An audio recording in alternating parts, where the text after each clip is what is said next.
Ma famille s'est moquée de ma carrière de camionneur pendant 15 ans, puis a essayé de me piéger avec. Je m'appelle Édouard, j'ai 36 ans, et depuis 15 ans, je suis routier long courrier, un choix de carrière qui a fait de moi le mouton noir de ma famille.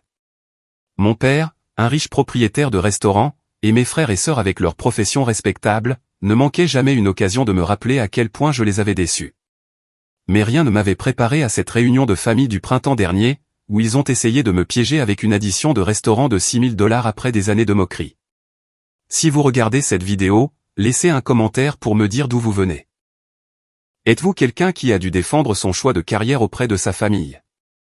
Abonnez-vous et rejoignez-moi alors que je partage comment je me suis enfin affirmé après des années de jugement. En grandissant dans notre quartier de la banlieue de Chicago, la pression de réussir a toujours été étouffante. Notre maison de 5 chambres avec sa pelouse impeccable et sa piscine n'était pas seulement un foyer. C'était un témoignage de la réussite de mon père. Robert Mitchell, mon père, avait commencé avec une petite sandwicherie et, à force de travail acharné et de tactiques commerciales impitoyables, l'avait transformé en Mitchell's Fine Dining, une chaîne de restaurants haut de gamme répartie sur 3 États. Il ne nous laissait jamais oublier comment il s'était extirpé de ses racines de la classe moyenne inférieure à la force du poignet pour nous offrir des opportunités qu'il n'avait jamais eues. Ma mère, Linda, jouait son rôle d'épouse du restaurateur à la perfection. Elle organisait des dîners pour des investisseurs potentiels, des événements caritatifs qui mettaient opportunément en vedette le service traiteur des restaurants de mon père, et entretenait les relations sociales qui maintenaient notre famille dans les bons cercles. Elle était élégante, posée et totalement dévouée à la vision du succès de mon père. Puis il y avait ma sœur Amélia, de 3 ans mon aînée, et la fierté de mon père. Elle cochait toutes les cases de sa liste de réussite, première de sa classe au lycée, diplômée d'une université de l'Ivy League, puis de la faculté de droit de Harvard. Au moment où je peinais à travers ma 2e année d'université, elle travaillait déjà dans un prestigieux cabinet d'avocats, spécialisé en droit des sociétés et gagnant plus d'argent que la plupart des gens de 2 fois son âge. Les réunions de famille devenaient des vitrines pour les dernières réalisations d'Amélia, sa promotion au rang d'associé junior, son mariage stratégique avec un chirurgien, sa garde-robe de créateur qui revenait toujours dans la conversation. Mon frère Jason, de 2 ans mon cadet, a suivi un parcours tout aussi doré. Pendant que j'essayais de comprendre ce que je voulais vraiment de la vie, il était accepté en faculté de médecine. Il s'est spécialisé en cardiologie et, à 30 ans, il faisait partie d'un cabinet médical exclusif s'occupant de clients fortunés. Mon père présentait Jason comme « mon fils », le docteur Mitchell, à chaque occasion, sa voix gonflée d'une fierté que je n'entendais jamais lorsqu'il mentionnait mon nom. Et puis il y avait moi. Depuis mes plus lointains souvenirs, j'étais attiré par tout ce qui avait des roues et un moteur. À 7 ans, j'ai passé un été entier à démonter et remonter une vieille voiture radiocommandée, comprenant comment chaque pièce fonctionnait. À 12 ans, j'aidais notre voisin, Monsieur Lawson, à travailler sur sa Mustang vintage, absorbant tout ce qu'il m'apprenait sur les moteurs, le couple et les systèmes mécaniques. Mon père rejetait ses intérêts, les qualifiant de « jeux d'enfant » et plus tard de « phase » que je dépasserai une fois que j'aurai découvert de « vraies » ambitions. Dans notre famille, l'éducation n'était pas seulement importante, c'était la seule voie acceptable. Les conversations au dîner tournaient autour des réussites scolaires, des résultats aux examens et des candidatures à l'université. Quand je ramenais des notes moyennes, alors qu'Amélia et Jason rapportaient des bulletins parfaits, la déception était palpable. Édouard a juste besoin de s'appliquer, disait mon père, comme si mes notes moyennes étaient un choix plutôt que le meilleur de mes efforts dans des matières qui ne captaient jamais mon intérêt. J'ai essayé. Vraiment.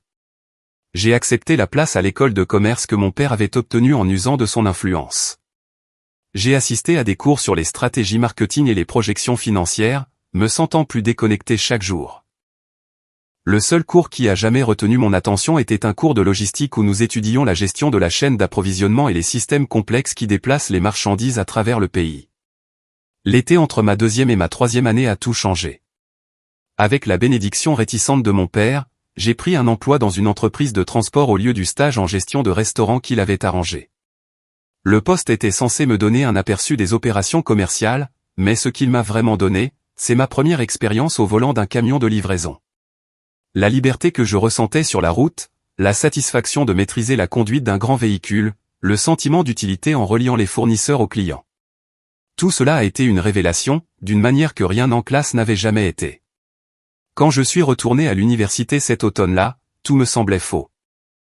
La salle de classe paraissait plus petite, les devoirs plus futiles, et le chemin de carrière qui m'attendait ressemblait à une condamnation à la prison. Après 3 semaines de nuits blanches et d'anxiété croissante, j'ai pris la décision qui allait fracturer ma relation familiale pour les 15 années à venir, j'ai abandonné l'école de commerce pour poursuivre une carrière de chauffeur de camion. La réaction de mon père a été explosive. Il m'a convoqué dans son bureau, le visage rouge de colère, une colère que j'avais rarement vue, même lors de ses pires crises dans les cuisines de ses restaurants. « Tu veux jeter tout ce que j'ai construit pour cette famille pour devenir quoi? Un camionneur ?» Il a craché le mot comme s'il était sale. « Les gens de notre cercle ne conduisent pas de camions, Édouard. Ils embauchent des gens pour conduire des camions. C'est un travail honnête, ai-je argumenté. Le pays dépend des camionneurs pour tout. La nourriture, les médicaments, les vêtements. Sans nous, tout le système s'effondre. Sans nous, a-t-il ri froidement. Tu parles déjà comme l'un d'eux. Écoute-moi bien. Si tu continues avec ce plan ridicule, tu es livré à toi-même. Pas de soutien financier, pas de relations, pas d'héritage. Tout ce que j'ai construit, je l'ai construit pour des enfants qui respectent ce que signifie être un Mitchell. À ce moment-là, en regardant le visage de mon père, déformé par la déception et l'anxiété de statut, quelque chose en moi s'est solidifié. Je réussirai par moi-même. Je construirai quelque chose dont je pourrais être fier sans sacrifier qui j'étais. Alors je suppose que je suis livré à moi-même, ai-je dit calmement, en me levant de son fauteuil de bureau en cuir. Je n'oublierai jamais le regard de choc qui a remplacé sa colère. Il ne s'était jamais attendu à ce que je choisisse ma propre voie plutôt que son approbation. Cette nuit-là, j'ai emballé tout ce que je pouvais faire tenir dans ma Honda Civic d'occasion et j'ai conduit jusqu'à l'appartement d'un ami. Le lendemain matin, j'ai postulé à une école de conduite de poids lourds, utilisant mes petites économies de mes emplois d'été pour payer les frais de scolarité. J'étais déterminé à prouver que le succès n'avait pas à ressembler à la définition de mon père. Il pouvait être construit selon mes propres termes, à travers un travail qui avait réellement un sens pour moi. L'école de conduite de poids lourds n'avait rien à voir avec les salles de classe de l'école de commerce que j'avais quittée. Au lieu de théorie et d'études de cas, tout était pratique, des connaissances concrètes qui avaient une application immédiate. J'ai appris les réglementations complexes régissant la conduite commerciale, maîtrisé les techniques de manipulation d'un véhicule pesant jusqu'à 80 000 livres, et étudié la logistique complexe du commerce inter-État. Pour la première fois de ma vie scolaire, j'ai excellé sans effort parce que la matière m'intéressait vraiment. Obtenir mon permis de conduire commercial, PCC, a été l'un des moments les plus fiers de ma vie.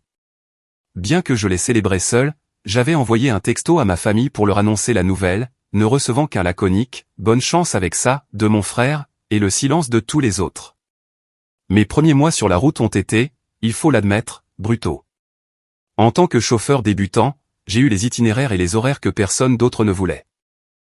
J'ai traversé des blizzards dans le Midwest, navigué sur des cols de montagne avec des virages en épingle dangereux, et enduré des étendues infinies d'autoroutes monotones qui ont mis à l'épreuve ma concentration et mon endurance. Je dormais dans la petite couchette de la cabine, prenais ma douche dans les relais routiers, et j'ai appris à cuisiner des repas simples avec une cuisinière électrique portable pour économiser de l'argent. Mais il y avait quelque chose de profondément satisfaisant dans ce travail que ma famille ne pourrait jamais comprendre.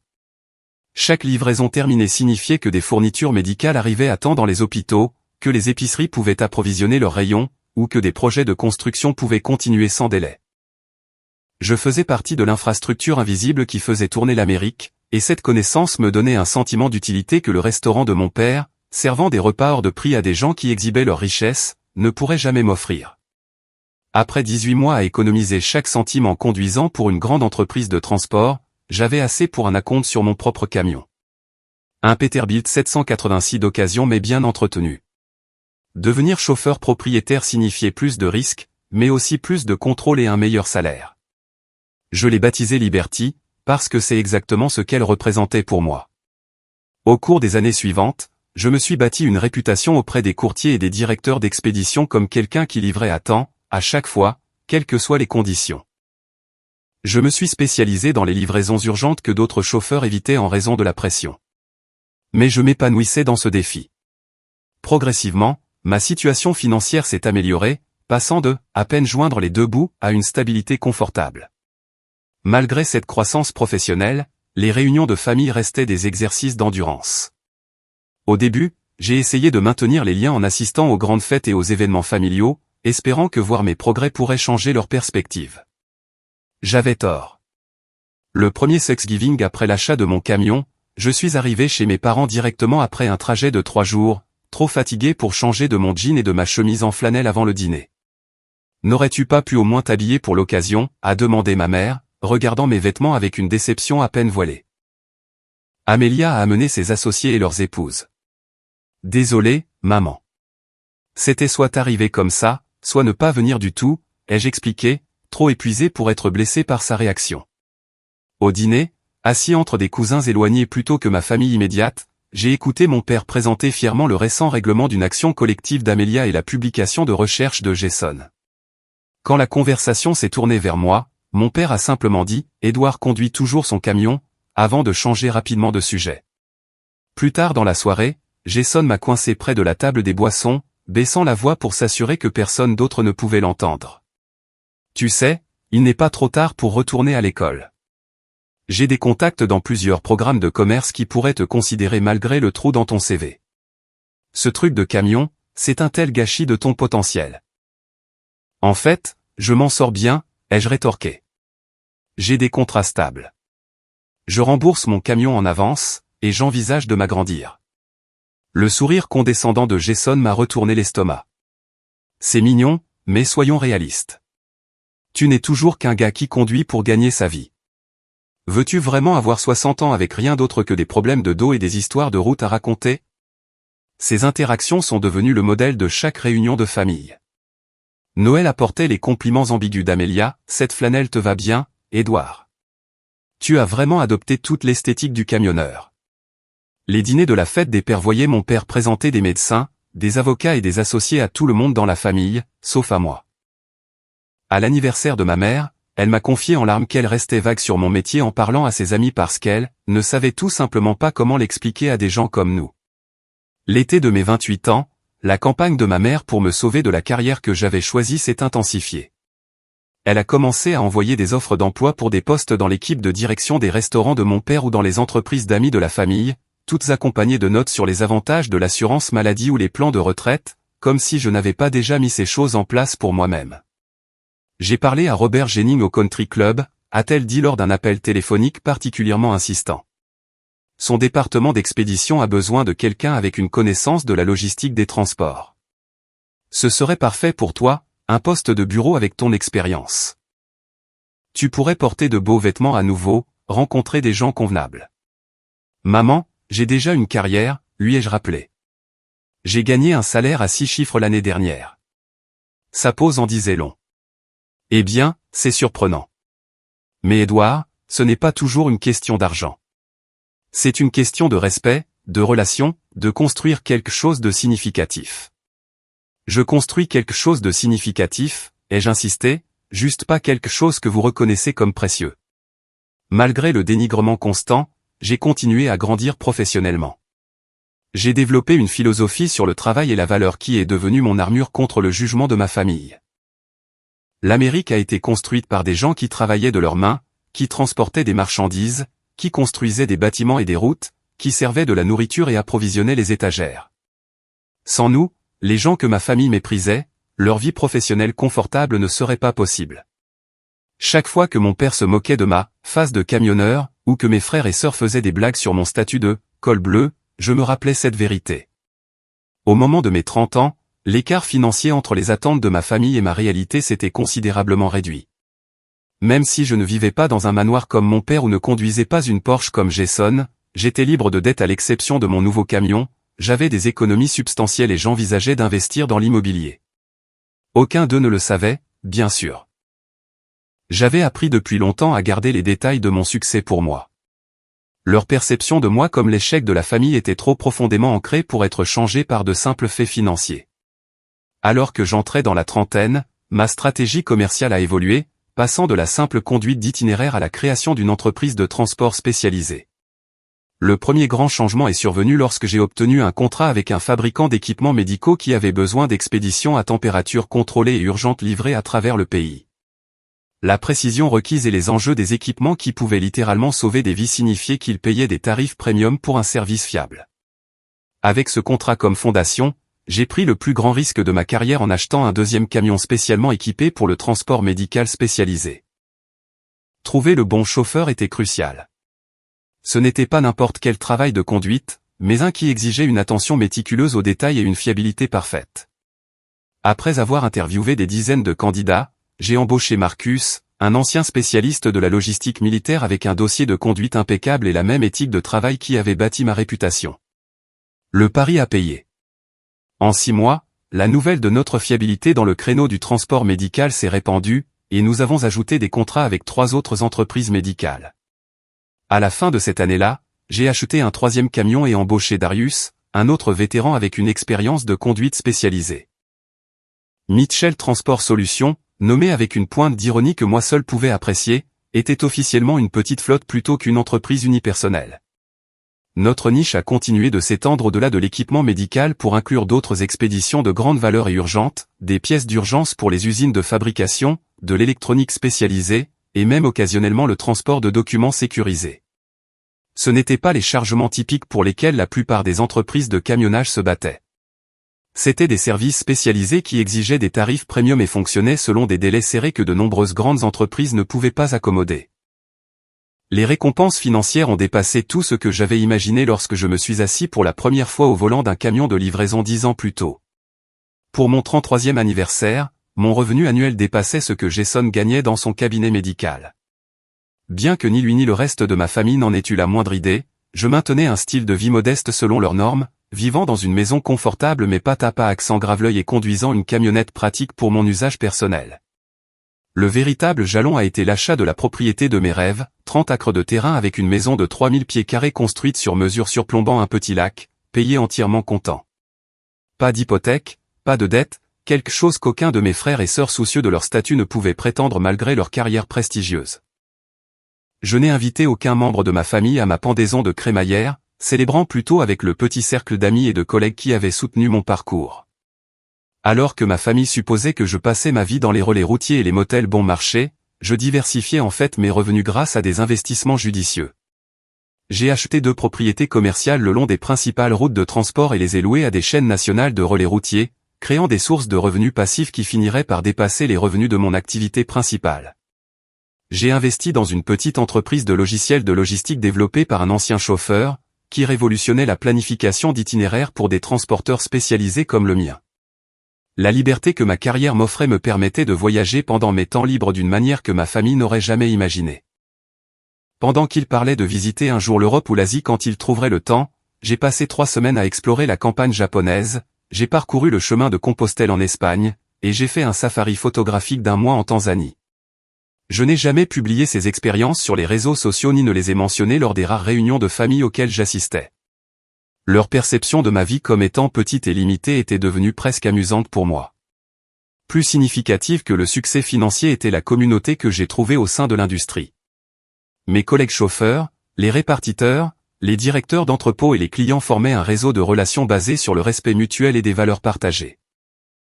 Nous comprenions l'importance de notre travail et les compétences qu'il exigeait, peu importe comment la société en général pouvait percevoir une profession sans titre fantaisiste ni bureau d'angle. Parmi ces relations authentiques, j'ai rencontré Sophia, qui gérait la logistique pour une société de recherche médicale devenue l'un de nos plus gros clients.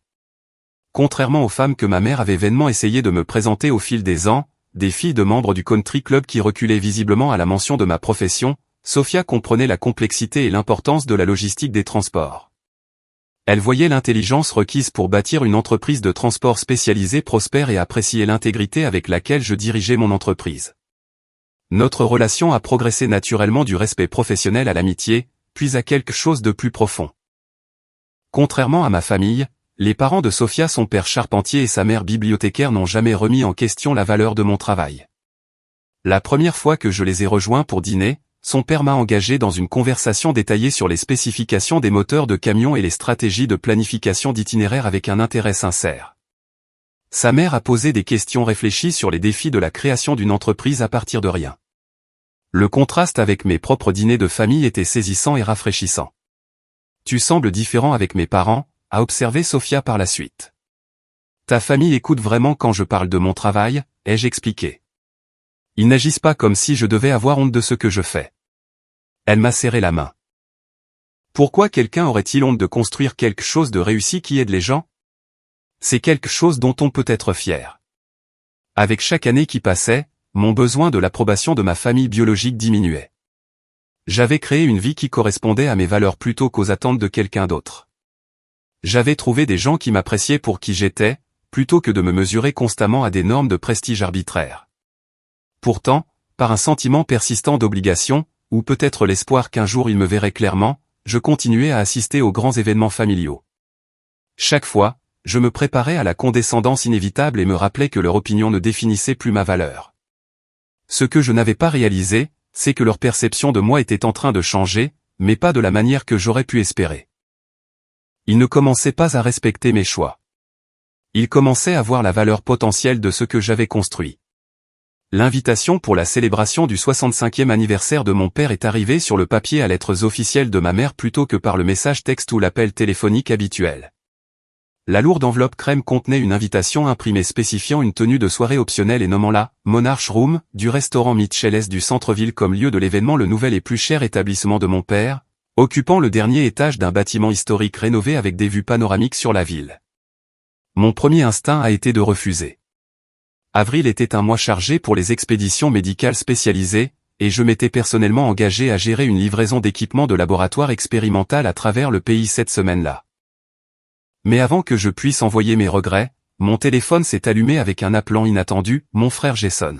« Edouard, tu as reçu l'invitation, n'est-ce pas ?» a-t-il demandé sans prendre la peine de saluer. Je viens de l'ouvrir. « Écoute, j'ai un transport important de prévu. Tu dois être là, » m'a-t-il interrompu, son ton inhabituellement sérieux. Papa va faire de grandes annonces sur l'avenir de l'entreprise familiale. Tout le monde doit être présent. Ce n'est pas juste un autre dîner d'anniversaire. Quelque chose dans sa voix a attiré mon attention. Jason ne m'appelait jamais pour les fonctions familiales. C'était toujours le domaine de ma mère, et il n'avait certainement jamais insisté sur ma présence. Au contraire, il semblait généralement soulagé quand je ne pouvais pas venir. « Quel genre d'annonce ?» ai-je demandé prudemment. « Je ne peux pas en parler au téléphone », a-t-il répondu. « Mais crois-moi, tu voudras être là pour ça. Ça nous concerne tous. » Après avoir raccroché, j'ai reçu des appels similaires de ma sœur Amélia et de ma mère dans l'heure qui a suivi. Cette campagne coordonnée pour assurer ma présence a déclenché des signaux d'alarme, mais la curiosité l'a emporté sur la prudence. J'ai réorganisé mon emploi du temps, confiant la livraison importante de l'équipement de laboratoire à Marcus, mon chauffeur le plus fiable, et j'ai bloqué le week-end pour le voyage de retour. Le soir de l'événement, je suis arrivé à la Monarch Room directement de l'aéroport, après avoir pris un vol depuis une réunion d'affaires à Denver. Bien que j'aie choisi mon meilleur costume, un Tom Ford gris anthracite que j'avais acheté pour des réunions avec des cadres pharmaceutiques, je me sentais encore sous-habillé par rapport au voiturier de l'établissement de mon père. Le maître d'hôtel m'a escorté jusqu'à une section privée, séparée du restaurant principal par des portes en verre gravées. À l'intérieur, une trentaine de personnes étaient déjà rassemblées, buvant du champagne et engageant le genre de conversation légère qui me donnait toujours l'impression de parler une autre langue. Je reconnaissais des membres de la famille, des associés de longue date de mon père, et plusieurs visages familiers des pages mondaines, mais qui m'étaient personnellement inconnus. « Édouard !» La voix de ma mère a traversé la pièce avec une chaleur inhabituelle. Elle s'est approchée rapidement, m'embrassant près de la joue pour ne pas déranger son maquillage. « Nous parlions justement de toi. Tu es si élégant ce soir. » Avant que je puisse répondre à ce compliment ambigu, ma sœur Amélia est apparue à mon coude, une flûte de champagne à la main et sa robe de créateur scintillant sous les lustres. « Le retour du frère prodigue », a-t-elle dit avec un sourire qui n'atteignait pas tout à fait ses yeux. « Jason a mentionné que ton entreprise s'était développée. Tu devras tout nous raconter pendant le dîner. » J'ai failli laisser tomber mon champagne fraîchement acquis. En 15 ans, ni Amélia ni Jason n'avaient jamais montré le moindre intérêt pour les détails de mon entreprise. Quelque chose n'allait vraiment pas, « Où est papa ?» ai-je demandé en balayant la pièce du regard. « Il finalise quelques détails avec le chef », a expliqué ma mère. « Il veut que tout soit parfait ce soir. » Elle m'a ensuite guidé vers un groupe de ses amis. « Oh, regarde qui est là. Tu te souviens des Whiteside, n'est-ce pas?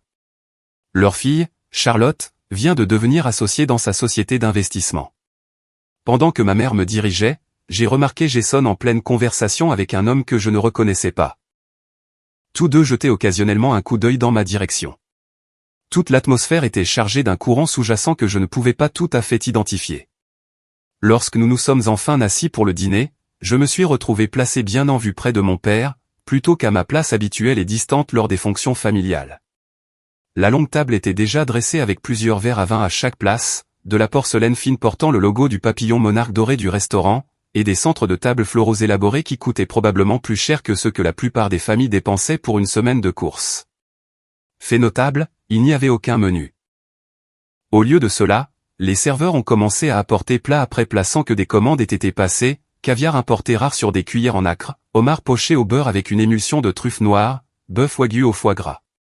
Chaque plat arrivait avec un vin premium différent, versé généreusement et constamment renouvelé. Mon père, assis en bout de table, était inhabituellement attentif envers moi. « Édouard, tu dois goûter ce Bordeaux. Il provient d'un petit producteur que j'ai découvert l'année dernière.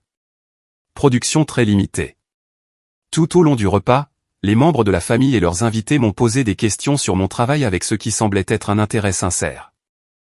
Combien de camions j'exploitais actuellement? Quels étaient les défis logistiques du transport médical? Envisageais-je une expansion dans de nouveaux territoires? Après le plat principal, mon père s'est levé et a tapé sur son verre en cristal pour attirer l'attention. Sa présence imposante a immédiatement fait taire la table.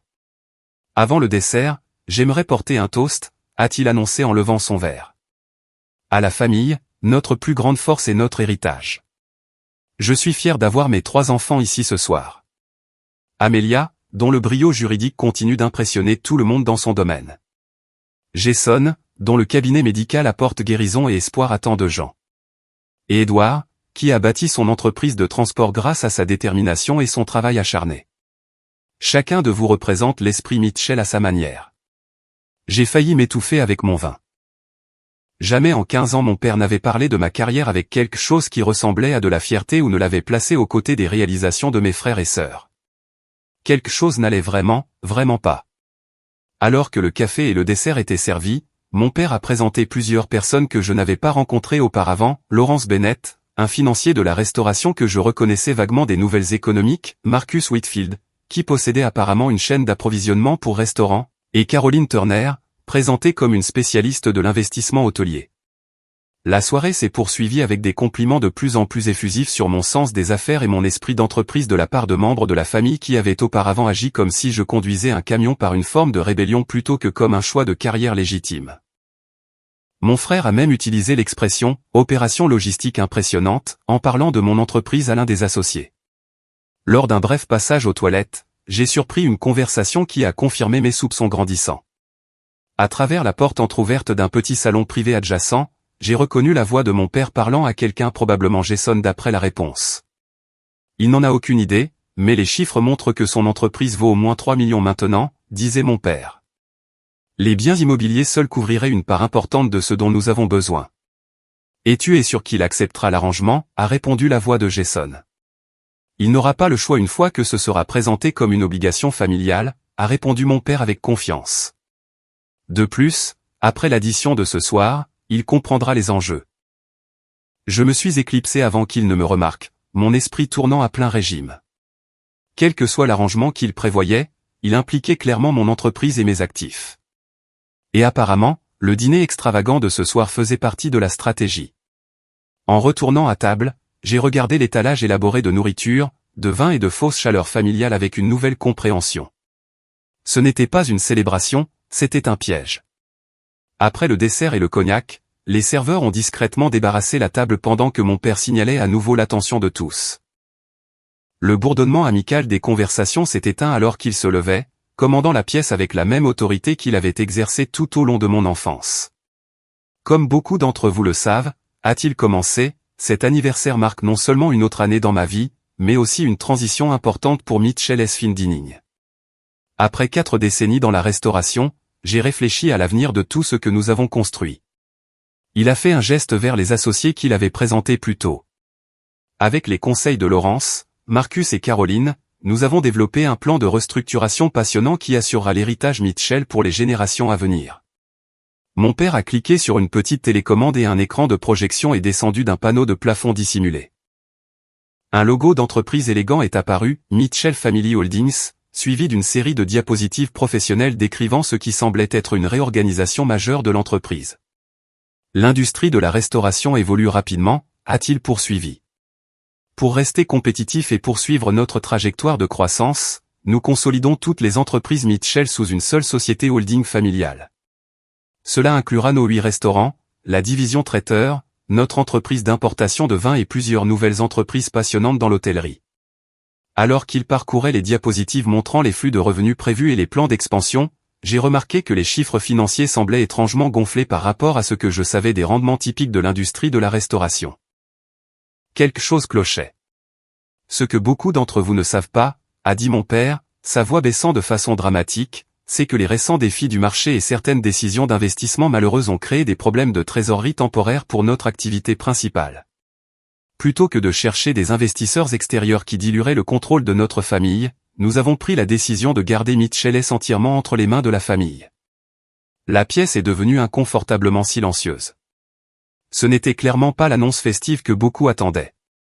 Pour faciliter cette restructuration et faire face à nos obligations actuelles, nous créons un véritable partenariat familial, a poursuivi mon père, ses yeux se fixant maintenant directement sur moi.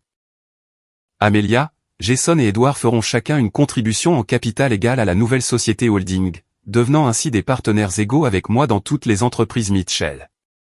Une diapositive est apparue montrant l'organigramme familial avec 4 boîtes égales connectées au logo central de Mitchell Family Holdings. Mon nom y figurait, lié à ceux de mes frères et sœurs et de mon père avec les mots « partenaires égaux » en dessous. L'exigence de capital, a annoncé mon père, est de $2 millions par enfant. Amelia et Jason ont déjà engagé leur part. Edward, c'est ton opportunité de joindre ton héritage au nôtre, d'apporter ton sens des affaires et ton succès au sein de la famille où il a sa place. Le choc a dû se voir sur mon visage, car mon père a rapidement ajouté, bien sûr, nous comprenons que cela nécessite une réflexion approfondie. C'est pourquoi nous avons préparé des projections financières complètes montrant comment ton investissement générera des rendements bien supérieurs à ce qu'une entreprise de camionnage pourrait générer. Ma sœur Amelia a pris le relais sans heurts, se tenant à côté de mon père avec l'aisance d'une présentation au tribunal. Nous avons déjà établi le cadre juridique. Chacun de nous conservera un contrôle autonome sur ses activités professionnelles individuelles tout en bénéficiant de la force collective de la marque et des actifs Mitchell. Elle a cliqué sur la diapositive suivante, qui montrait une ligne de tendance descendante alarmante intitulée « Situation actuelle », suivie d'une courbe ascendante agressive intitulée « Projection post-restructuration ».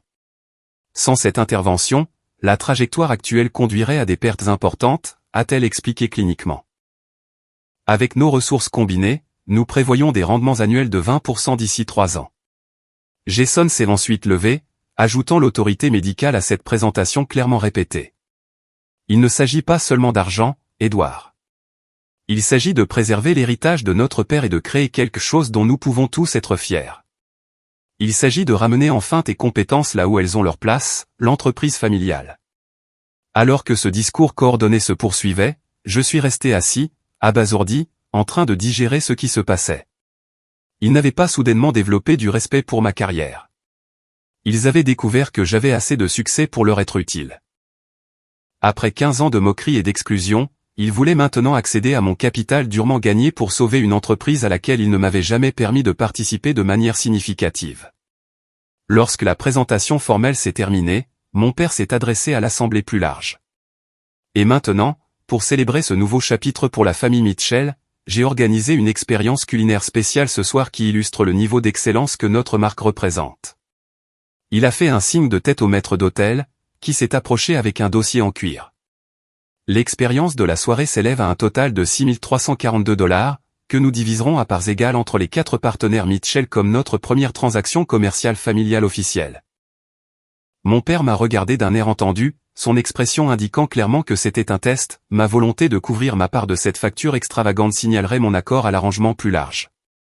Trouvant enfin ma voix, j'ai posé la question que personne dans ma famille n'avait apparemment jugée importante. Puis-je voir les états financiers complets de l'entreprise avant de prendre une décision? Une lueur d'agacement a traversé le visage de mon père. Il n'est pas nécessaire de s'embourber dans les détails ce soir. L'aperçu que nous avons fourni montre l'essentiel. En fait, je pense que les détails comptent beaucoup quand quelqu'un demande 2 millions de dollars, ai-je répondu, gardant mon ton calme malgré la colère qui montait en moi. Surtout quand cet aperçu suggère que l'entreprise pourrait être en grave difficulté financière. Ce ne sont pas des difficultés, a sèchement répliqué mon père. C'est un problème de trésorerie temporaire couplé à des opportunités d'expansion stratégique. Donc, vous n'avez pas l'argent pour couvrir les obligations existantes, ai-je insisté. Amelia est intervenue en douceur. Édouard, ce n'est guère le lieu pour se plonger dans les détails financiers. Nous pouvons organiser une réunion appropriée avec les comptables la semaine prochaine. Ce soir, il s'agit d'engagement envers la famille. Exactement, a ajouté Jason. C'est ta chance de faire enfin quelque chose de respectable avec ton succès, de faire partie de quelque chose de plus grand que de conduire des camions à travers le pays. Alors qu'ils continuaient leur campagne de pression coordonnée, les pièces du puzzle ont commencé à s'assembler, la chaleur inhabituelle des membres de la famille qui m'avaient ignoré pendant des années, le plan de table stratégique, l'absence de menu et le défilé de plats et de vins chers. Toute la soirée avait été orchestrée pour m'amadouer, m'impressionner avec les signes extérieurs du « vrai » succès, et me manipuler pour que j'engage mes ressources pour sauver leur entreprise en faillite. Avez-vous approché ma banque, ai-je demandé soudainement, me souvenant du fragment de conversation que j'avais surpris. La légère pause avant que mon père ne réponde m'a tout dit. Nous avons eu des discussions préliminaires avec plusieurs institutions financières au sujet de la restructuration. Ce qui signifie que vous, ou quelqu'un vous représentant, avez enquêté sur mes finances, ai-je traduit. Avez-vous aussi contacté mes clients? Une autre pause révélatrice. Nous avons simplement exploré des synergies potentielles, a répondu prudemment mon père. Votre clientèle représente des opportunités de traiteurs possibles pour notre division événementielle. La situation est soudainement devenue limpide. Ils n'avaient pas seulement découvert mon succès. Ils l'avaient activement enquêté, évalué sa valeur pour eux, et tentaient maintenant de se l'approprier sous le couvert de l'unité familiale. Laissez-moi m'assurer que je comprends bien, ai-je dit, en regardant autour de la table la famille qui m'avait rejeté pendant 15 ans.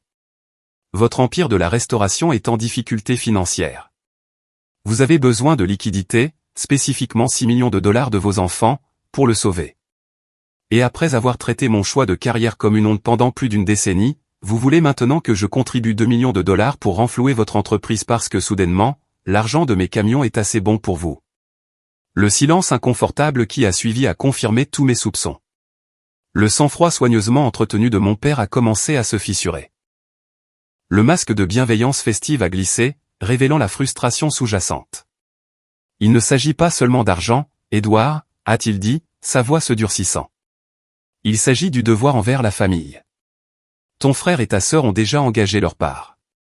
Vraiment? J'ai regardé Jason et Amelia.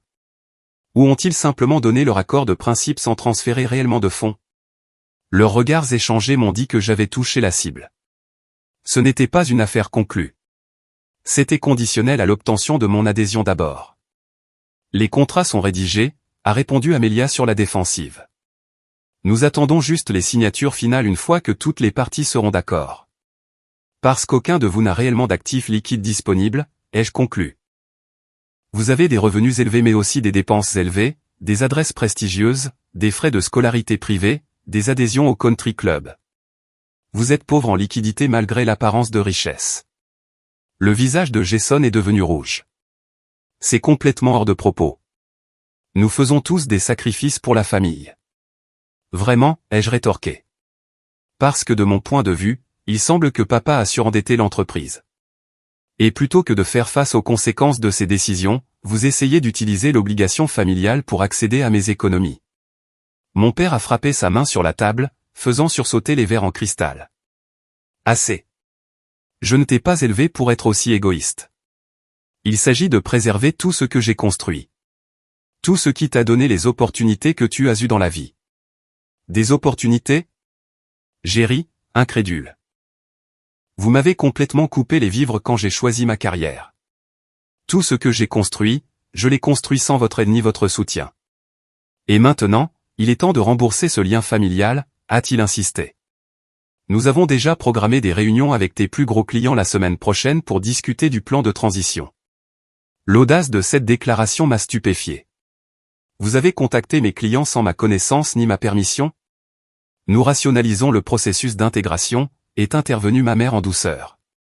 Plus tôt nous consoliderons les opérations, mieux nous serons positionnés pour tirer parti des actifs collectifs. Laurence a déjà rédigé une proposition d'acquisition pour ton entreprise, a ajouté mon père en faisant un signe de tête vers le financier.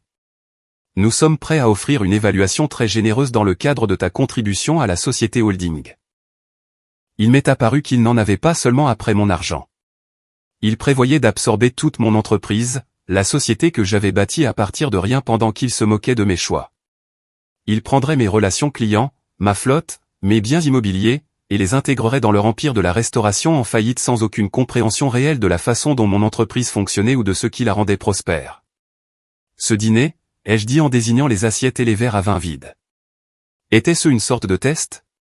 Pour voir si je paierais volontiers $1 600 pour ma part d'un repas que je n'ai même pas commandé? C'était une occasion de démontrer ton engagement envers notre nouveau partenariat, a répondu sèchement mon père. Le standard d'excellence Mitchell exige certaines dépenses. En regardant autour de la table, j'ai vu la situation avec une clarté parfaite pour la première fois. Ma famille ne m'avait jamais respecté, ni mes choix, ils m'avaient simplement radié comme la déception de la famille. Maintenant qu'ils avaient découvert que j'avais bâti quelque chose de précieux, ils voulaient le réclamer tout en méprisant fondamentalement le travail qui avait créé cette valeur. Ce truc de camion a toujours été en dessous de toi de toute façon, a ajouté Jason, essayant clairement d'être encourageant à sa manière mal avisée. C'est ta chance d'endosser un rôle plus approprié pour quelqu'un de ton milieu. Fini de dormir dans les relais routiers ou de fréquenter les stations-service d'autoroute. Son commentaire a cristallisé 15 ans de condescendance et d'incompréhension en un seul moment de clarté. Il ne se contentait pas de manquer de respect à mon choix de carrière, il mécomprenait fondamentalement tout de qui j'étais et de ce que j'appréciais. Je n'ai jamais dormi dans un relais routier, ai-je dit calmement. J'ai une couchette sur mesure avec des commodités que la plupart des hôtels de luxe enviraient. Mon entreprise est spécialisée dans les livraisons médicales de grande valeur et urgentes qui sauvent des vies. J'emploie 15 personnes qui reçoivent d'excellents salaires et avantages. Je suis propriétaire de ma maison, sans hypothèque, ainsi que de plusieurs propriétés générant des revenus. Et j'ai fait tout cela sans jamais compromettre mon intégrité ni exploiter les relations familiales. Un lourd silence est tombé sur la table. Alors, voici ce qui va se passer, ai-je poursuivi en prenant mon portefeuille. Je ne vais pas investir dans votre restructuration. Je ne vais pas vendre mon entreprise à votre groupe holding, et je ne vais certainement pas contribuer $1 600 à une addition de $6 000 qui faisait clairement partie d'une tactique de manipulation. J'ai compté $40 et les ai posés sur la table. Ça couvre mon plat de saumon et 2 verres de vin, plus un pourboire raisonnable pour le serveur, qui n'a rien à voir avec ce stratagème. C'est tout ce que j'ai commandé, et c'est tout ce que je paie. Me levant lentement, j'ai boutonné ma veste de costume et j'ai regardé la famille qui avait essayé de m'utiliser après des années à m'ignorer. Pendant 15 ans, vous m'avez fait comprendre que je ne faisais pas vraiment partie de cette famille parce que j'ai choisi une voie que vous ne respectiez pas. C'était douloureux, mais ça m'a aussi libéré pour construire une vie basée sur mes propres valeurs plutôt que sur vos attentes. J'ai créé quelque chose dont je suis fier, quelque chose de solide et d'honnête qui aide les gens et traite tout le monde avec dignité, de mes employés à mes clients. Le visage de mon père s'est assombri de colère. Si tu franchis cette porte, ne t'attends pas à être accueilli de nouveau. C'est ta dernière chance de faire partie de l'héritage Mitchell. J'ai souri, sentant un poids se lever que je n'avais même pas réalisé que je portais. J'ai déjà mon propre héritage, papa. Il ne porte peut-être pas ton nom, mais il est bâti sur l'intégrité plutôt que sur les apparences. Je crois que je le préfère comme ça. Alors que je me tournais pour partir, Amélia m'a interpellé. Tu le regretteras pour le reste de ta vie, Édouard. La famille, c'est tout ce qui compte à la fin. Je me suis arrêté à la porte, regardant la table au visage choqué. La famille devrait être une question de respect mutuel et de soutien, pas d'exploitation déguisée en obligation. Quand vous aurez compris ça, vous saurez comment me joindre. Sur ces mots, je suis sorti de la Monarch Room, passant devant le maître d'hôtel qui semblait ne pas savoir s'il devait m'arrêter, traversant le hall orné au décor prétentieux, et sortant dans l'air frais de la nuit. Je suis monté dans le Uber qui m'attendait, j'ai indiqué au chauffeur l'aéroport, et j'ai ressenti quelque chose d'inattendu. Pas de la colère ou du regret, mais un sentiment écrasant de liberté et de clarté. Les premiers jours après avoir quitté la Monarch Room ont été un étrange mélange d'émotions.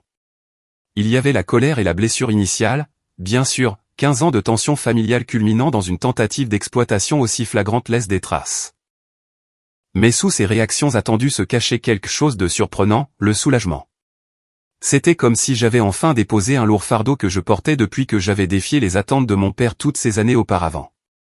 Les appels et les messages ont commencé presque immédiatement. Ma mère a laissé des messages vocaux larmoyants sur la loyauté familiale et les ponts brûlés de manière irréparable. Amélia a envoyé des textos cliniques décrivant l'opportunité financière que je manquais et les implications juridiques de l'ingérence dans des relations commerciales établies quand j'ai contacté mes clients pour m'assurer qu'ils savaient que je n'avais autorisé personne à discuter de la transition de leur compte. L'approche de Jason fut peut-être la plus surprenante, une série de messages alternant entre des tentatives de culpabilisation sur la déception de nos parents et des efforts maladroits pour encore négocier un accord. La santé de papa n'est pas bonne, tu sais, affirmait un message. Ce stress n'aide pas. Ne pourrais-tu pas au moins envisager un investissement plus petit pour maintenir la paix? Je n'ai répondu qu'une seule fois, dans un texto de groupe à tous les trois. Je ne discuterai pas plus de cela. Mon entreprise n'est pas disponible pour une acquisition ou un investissement.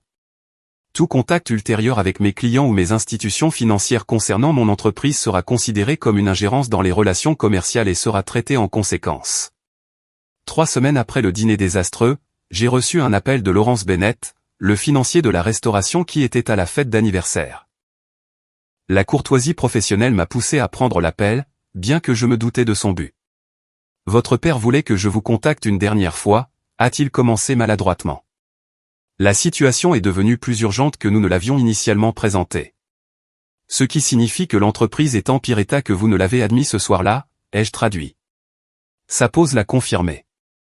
La restructuration a rencontré quelques obstacles. Sans l'investissement familial complet que nous anticipions, nous avons dû explorer des options de financement moins favorables. Je suis désolé d'entendre ça, ai-je répondu sincèrement. Malgré tout, je ne prenais aucun plaisir aux difficultés commerciales de mon père. Reconsidéreriez-vous un investissement partiel? Peut-être la moitié du montant initial. Vos frères et sœurs ont augmenté leurs engagements, mais il y a toujours un déficit important. Je doutais qu'Amélia et Jason aient réellement augmenté quoi que ce soit. Plus probablement, ils avaient continué à faire des promesses basées sur des actifs auxquels ils n'avaient pas accès en liquidité. Mais ce n'était pas mon problème à résoudre. Ma réponse reste la même, ai-je dit fermement. Je vous souhaite bonne chance avec la restructuration, mais je n'y participerai pas. 2 mois plus tard, une alerte de nouvelles économiques a traversé mon téléphone. Mitchell S. Findining se place sous la protection du chapitre 11 de la loi sur les faillites suite à des dettes d'expansion. L'article qui l'accompagnait détaillait comment les plans d'expansion agressifs de mon père, couplés à plusieurs années de baisse des revenus dans les établissements d'origine, avaient créé un fardeau de la dette insoutenable. Il n'y avait aucune mention des tentatives d'investissement familial ou de la véritable histoire derrière le dépôt de bilan. Par des relations communes, j'ai appris que mon père avait utilisé les ouvertures de nouveaux restaurants pour masquer les problèmes des établissements existants pendant des années. Un jeu de passe-passe financier qui s'est finalement effondré lorsque 3 nouvelles entreprises consécutives n'ont pas atteint les prévisions de revenus. La famille avait tenté de me blâmer pour la faillite, affirmant que mon retrait de dernière minute d'un investissement prévu avait déclenché la crise, un récit qui ignorait commodément les années de mauvaise gestion qui l'avaient précédé. J'ai maintenu mes distances, me concentrant plutôt sur les développements positifs dans ma propre vie. Ma relation avec Sophia s'est approfondie, libre de tout drame familial. 6 mois après la confrontation au restaurant, lors d'un week-end à la montagne, je l'ai demandé en mariage au lever du soleil, surplombant une vallée brumeuse. Son « oui » a été immédiat et enthousiaste. « Vas-tu inviter ta famille au mariage » a-t-elle demandé plus tard alors que nous discutions des plans. J'ai soigneusement réfléchi à la question. J'enverrai des invitations. Qu'ils viennent ou non, ou comment ils se comporteront s'ils viennent, est hors de mon contrôle. Finalement, seule ma mère a assisté, assise raidement pendant la cérémonie et faisant une conversation maladroite à la réception avant de partir tôt. Elle m'a brièvement étreint avant de partir, chuchotant, « Ton père t'envoie ses amitiés », une déclaration que je savais fausse, mais que j'ai acceptée comme sa façon de maintenir la fiction familiale.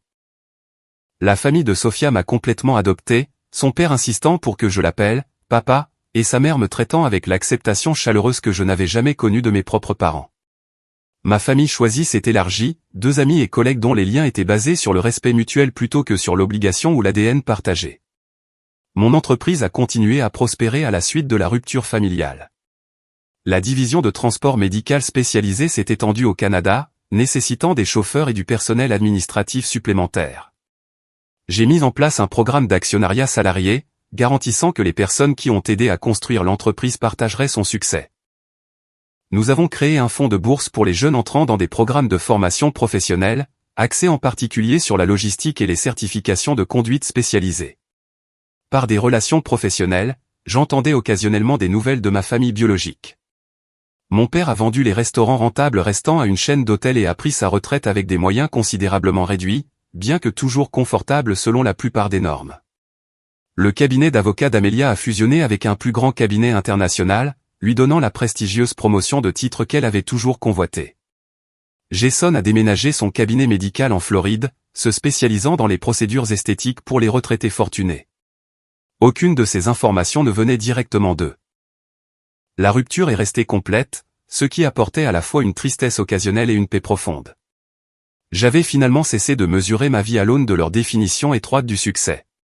La leçon la plus importante de ce voyage n'était pas la trahison familiale ou le fait de m'être affirmé, bien que ces aspects fussent significatifs.